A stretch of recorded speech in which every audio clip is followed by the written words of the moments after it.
எல்லாருக்கும் வணக்கங்க. இந்த வீடியோவில் நம்ம பார்க்க போகிற டாபிக் என்ன அப்படின்னா, நீச கிரகம் எவ்வாறு பலன் கொடுக்கும் அப்படின்னு தான் பார்க்க போகிறோம். ஒரு கிரகம் நீசமாக இருக்குது உங்கள் ஜாதகத்தில் அப்படின்னா அது எப்படி பலன் கொடுக்கும் அப்படின்னு சொல்லி தான் பார்க்க போகிறோம். இப்போ நான் சொன்ன விதிகள் என்னுடைய அனுபவத்தில் ஒரு 50 ஜாதகத்தை ரிசர்ச் பண்ணி அதில் நான் கண்டறிந்த விஷயங்களை வச்சு தான் நான் சொல்கிறேன். இது பாரம்பரிய ஜோதிடத்தில் சொல்லப்படக்கூடிய விஷயத்தை நான் காப்பீடிச்சு சொல்கிற ஆள் கிடையாது. ஒரு பெரிய ஜோதிடர்கள் இதை பற்றி பேசினதை நான் அப்படியே ஏற்றுக்கிட்டு சொல்கிற ஆள் கிடையாது. என்னுடைய அனுபவத்தின் மூலிமா கற்றுக்கிட்ட விஷயங்களை நான் இதில் சொல்லப்பட்டிருக்கு. இது எல்லாமே கொஞ்சம் வித்தியாசமாக இருக்கும். இது என்னுடைய அனுபவ கருத்துக்கள். அதனால் இதை நீங்கள் அப்ளை பண்ணி பாருங்கள், மேட்ச் ஆகுதா அப்படின்னு சொல்லி செக் பண்ணி பார்த்துக்கலாம். இப்போ நீச கிரகம் அப்படின்னு சொல்கிறாங்கன்னு வச்சுக்கோங்களேன், அதையே நான் பார்க்குறதில்ல. நீசம் உச்சம் அதெல்லாம் நான் பார்க்குறதில்ல. ஏன் பார்க்குறதில்ல அப்படின்னா, இப்போ ஒரு கிரகம் நீசம் அடையுதுன்னு நீங்கள் சொல்கிறீங்க. இப்போ உதாரணத்துக்கு சூரியன் மேசராசியில் நீசம் அடையுதுன்னு சொல்கிறோம். இப்போ மேசராசியில் உச்சம் அடையுதுன்னு சொல்கிறோம் சூரியன். அப்போ சித்திரை மாதம் தான் மேசம் அப்படிங்கிறது சித்திரை மாதம் தான் மேசராசின்னு சொல்கிறோம். அப்போ சித்திரை மாதம் அக்னி நட்சத்திரம் வரும். அப்போ சூரியன் உச்சம் அடையுது அப்படின்னு சொல்லி சொல்கிறோம். நம்ம அந்த மாதத்தில் சூரியனுடைய தாக்கம் அதிகமாக இருக்கும். அதனால் மேசராசி அப்படிங்கிறது சித்திரை மாதம்னு சொல்லி சூரியன் உச்சமடையுதுன்னு சொல்கிறோம். ஆனால் இப்போ அந்த சித்திரை மாதப்படி சூரியன் உச்சமாகிறது கரெக்டாக பஞ்சாங்கப்படி அப்படின்னு பார்க்கும்போது அதிலே நிறைய குளறுபடிகள் இருக்குது. என்னுடைய ஆராய்ச்சியில் பார்த்தீங்க அப்படின்னா, மீன ராசியிலே சூரியன் உச்சமாகுது. அப்போ அது என்ன சொல்ல வருது அப்படின்னா, ஒரு மாதம் முன்னாடியே கிளைமேட் சேஞ்ச் ஆயிடுச்சு. இப்போ மேசராசியில் சூரியன் உச்சமானது நீங்கள் உச்சம் அப்படின்னு எடுத்துக்கிட்டு பலன் சொல்கிறீங்க அப்படின்னா, அந்த பலனில் எல்லாமே தப்பாக தான் வரும் அப்படிங்கிறது என்னுடைய கருத்து. பஞ்சாங்கத்திலே இன்னும் திருத்தி எழுதப்பட வேண்டும் அப்படிங்கிறது என்னுடைய கருத்து. அதிலே கொடுக்கப்பட்டதே தப்புன்னு தான் நான் சொல்வேன். ஏன் தப்பு அப்படின்னா, கிரகம் இருக்கிறது தப்புன்னு சொல்லலை, கிரகத்தினுடைய பேச்சுகளை நான் தப்புன்னு சொல்லலை. நான் சொல்கிறது கிளைமேட்டிக் சேஞ்சஸ் ஆயிடுச்சு.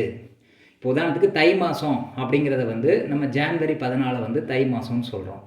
ஆனால் உண்மையிலே தை மாதம் எப்போ ஸ்டார்ட் ஆகுது? இப்போ பூமியினுடைய சுழற்சியின் காரணமாக எப்போ உண்மையிலே தை மாதம் ஸ்டார்ட் ஆகுது அப்படின்னா, டிசம்பர் 21 தை மாதம் ஸ்டார்ட் ஆகிடுது. அப்போ ஒரு மாதம் முன்னாடியே அது வந்துடுது. அது நீங்கள் எப்படி செக் பண்ணுறது? நான் சொல்கிறது உண்மையா அப்படின்னு செக் பண்ணுறதுக்கு நீங்கள் கிளைமேட்டிக் கண்டிஷன்ஸை செக் பண்ணி பாருங்கள். எப்போ அதிகமாக வெயில் அடிக்குது, எப்போ அதிகமாக குளிர் அடிக்குதுன்னு பாருங்கள். அந்த சீஸ்னல் சேஞ்ச் ஒரு மாதம் முன்னாடியே வந்துடும். இப்போ குளிர்காலம் வருது அப்படின்னா அது ஒரு மாதம் முன்னாடியே வந்துடும். வெயில் காலம் வருது அப்படின்னா அதுவும் ஒரு மாதம் முன்கூட்டியே வந்துடுது. ஏன்னா பூமியினுடைய ரொட்டேஷன் காரணமாக வேகமாக கிளைமேட்டிக் சேஞ்சஸ் நடக்குது. இப்படி அந்த பூமியினுடைய அந்த டிகிரி அந்த கோணம் 23 டிகிரியில் செட் பண்ணப்பட்டு அது சுற்றிட்டுருக்கு. அதனால் 72 வருஷத்துக்கு ஒரு தடவை ஒரு டிகிரி நகருது பின்னோக்கி. அப்போ இப்போ கரண்ட்டாக ஒரு ராசியே மாறுது. அப்போ சூரியன் உச்சமடைகிறது மீன ராசியில் தான் உச்சமடையுதுன்னு நான் சொல்வேன். ஏன்னா ஒரு மாதம் முன்னாடியே அந்த உச்சத்துக்குரிய அந்த கிளைமேட்டிக் சேஞ்ச் நடந்துருது. அதனால தான் நான் எந்த ஒரு கிரகத்துக்கும் உச்சம் நீச்சம் பார்த்து பலன் சொல்கிறது இல்லை. உச்சம் நீச்சத்தை கவனிக்கிறது இல்லை. என்ன உச்சமானாலும் சரி, என்ன நீசமானாலும் அது செய்யக்கூடிய பலனை செய்ய போகுது. இருந்தாலும் இந்த நீச கிரகங்கள் எவ்வாறு பலன் கொடுக்கும் அப்படின்னு நான் ரிசர்ச் பண்ணதை வச்சு சில பாயிண்ட்ஸ் நான் சொல்ல முற்பட்டிருக்கேன். இதை அப்ளை பண்ணி பாருங்கள். கரெக்டாக ஏற்றுக்கோங்க, கரெக்டாக வரலன்னா விட்டுருங்க. என்னுடைய கருத்தை தான் நான் தெரிவிச்சிருக்கேன். யார் சொல்கிறது நான் கேட்குறது இல்லை. அனுபவத்தில் கற்றுக்கிட்டது மட்டும்தான் நான் சொல்ல கடமைப்பட்டிருக்கேன். இப்போ ஃபஸ்ட்டு பாயிண்ட் வாழ்க்கையின் முற்பாதி அல்லது பிற்பாதியில் பெரிய முன்னேற்றம் தரும். ஒரு நீச கிரகம் எப்படி பலன் கொடுக்கும் அப்படின்னா, வாழ்க்கையினுடைய முற்பகுதி நல்லா இருந்ததுன்னா பிற்பகுதி நல்லா இருக்காது. முற்பகுதி நல்லா இல்லை அப்படின்னா பிற்பகுதி நல்லாயிருக்கும். அதாவது ஒரு ஹாஃப் லைஃப் நல்லாயிருக்கும், இன்னொரு ஹாஃப் கண்டிப்பான முறையில் பாதிக்கப்படுது. இந்த நீச கிரகம் அந்த மாதிரி தான் பலன் கொடுக்குதுன்னு சொல்கிறேன். இதுக்கு தசாபுத்திலாம் நீங்கள் பார்க்க தேவையில்லை. ஒரு புதன் தசை வந்துருச்சு, அதனால் ஒருத்தர் நீச கிரகம் வரும்போது நல்லதோ கெட்டதோ நடக்கும் அப்படி நீங்கள் எடுத்துக்க தேவையில்லை. நான் தசாபுத்தி கான்செப்டே தப்புன்னு சொல்கிறேன். நான் 42 வகையான தசாமுறை இருக்குது. அதில் நீங்கள் ஒரே ஒரு தசாமுறை எடுத்துக்கிட்டு தொங்கிட்டு நிற்கிறீங்க, இதுதான் கரெக்டு அப்படின்ட்டு. அது கம்ப்ளீட்லி தப்புன்னு நான் சொல்கிறேன். லக்னமும் தேவையில்லைங்கிறது என்னுடைய கருத்து. அதை நீங்கள் ஏற்றுக்காமல் போனாலும் அதை பற்றி எனக்கு கவலை இல்லை. என்னுடைய புரிதல் நான் சொல்ல கடமைப்பட்டிருக்கேன். அப்போ ஒரு வாழ்க்கையினுடைய முற்பாதி அல்லது பிற்பாதியில் முன்னேற்றம் கிடைக்கும். ஒரு பகுதி அடிபட்டுச்சுன்னா இன்னொரு பகுதியில் கண்டிப்பாக நீங்கள் வெற்றி அடைஞ்சிடுவீங்க அப்படிங்கிறத கேரண்டியாக சொல்லலாம், ஒரு நீச கிரகம் உங்கள் ஜாதகத்தில் இருந்தால். ரெண்டாவது பாயிண்ட் ஒருவர் இவரின் வாழ்வில் பின்னிருந்து இயக்குவார் அல்லது இவர் மற்றொருவரின் வாழ்வில் பின்புலமாக திகழ்வார். இது எப்படி சொல்லலாம்? இப்போ ஒரு அரசியல்வாதி இருக்கார், ஒரு கிரகம் நீசமாக இருக்குது அப்படின்னா அந்த அரசியல்வாதிக்கு பின்னாடி வந்து ஒருத்தர் வந்து கண்ட்ரோல் பண்ணுவான். அரசியல்வாதி டம்மியாக இருப்பான், அவனுக்கு பின்னாடி இருந்து ஒருத்தன் இயக்குவான். அதுதான் நீச கிரகம் சொல்ல வருது. இது நீச கிரகங்கிறது பின் புலத்தில் இருந்து சக்ஸஸ்ஃபுல்லாக கொடுக்கக்கூடிய ஒரு பிளானட். ஒரு கிரகம் நீசமாக இருக்குது அப்படின்னா பின்புலத்தில் வந்து அவர் வந்து இயக்குவார் அப்படின்னு சொல்லலாம். அல்லது இவருக்கு பின்புலத்தில் ஒருத்தர் வந்து மறைமுகமாக இயங்கிட்டு இருப்பார் அப்படின்னு சொல்லலாம். அதே மாதிரி வந்து இது வேறு மாதிரி சொல்லலாம் அப்படின்னா, ஒரு அதிகாரியினுடைய சொத்தை வந்து பினாமி பேரில் எழுதி வைப்பாங்க. ஏன்னா வந்து இன்கம் டேக்ஸ் வந்து பிடிச்சிடக்கூடாதுங்கிறதுக்காக.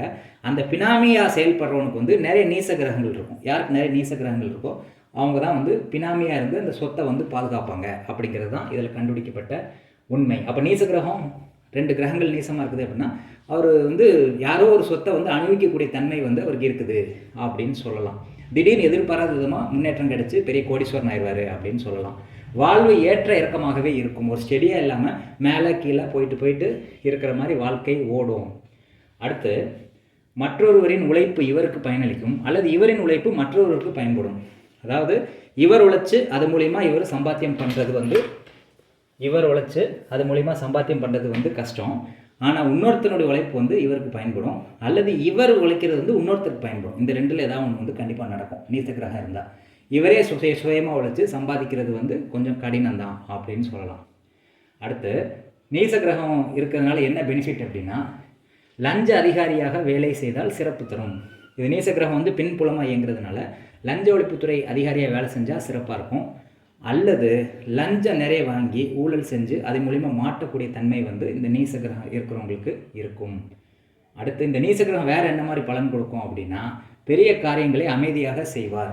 எவ்வளோ பெரிய விஷயமா இருந்தாலும் சைலண்ட்டாக வந்து ஒன்றும் தெரியாத மாதிரி எல்லா விஷயத்தையும் செய்யக்கூடிய ஆற்றல் வந்து இந்த நீச கிரகம் உள்ளவங்களுக்கு இருக்கும். அடுத்து வேறு என்ன மாதிரி பலன் தரும் அப்படின்னா, சிறிய தொழில்கள் பல செய்து பெரிய முன்னேற்றம் காண்பார். ஒரு பெரிய ஒரு பிராண்டடாக ஒரு கடை ஓப்பன் பண்ணாமல் சிறு தொழில் வந்து நிறையா பிரான்ச்சஸ் மாதிரி ஓப்பன் பண்ணி அது மூலிமா வந்து பெரிய முன்னேற்றத்தை வந்து இவர் அடைவார் அப்படிங்கிறது தான் இந்த நீச கிரகம் சொல்லக்கூடிய விஷயங்கள். இதை வந்து வேறு ஜோதிடத்தை கேட்டிங்கன்னா அவர் வேறு மாதிரி சொல்லுவாங்க. அது என்னுடைய அனுபவத்தில் வந்து செட் ஆகலை. என்னுடைய அனுபவத்தின் கருத்தை வந்து உங்களுக்காக நான் பதிவு பண்ணியிருக்கேன். இது வந்து ஒர்க் ஆகுதான்னு சொல்லி செக் பண்ணி பாருங்கள். ஒர்க் ஆனால் எடுத்துக்கோங்க. நன்றி, வணக்கம்.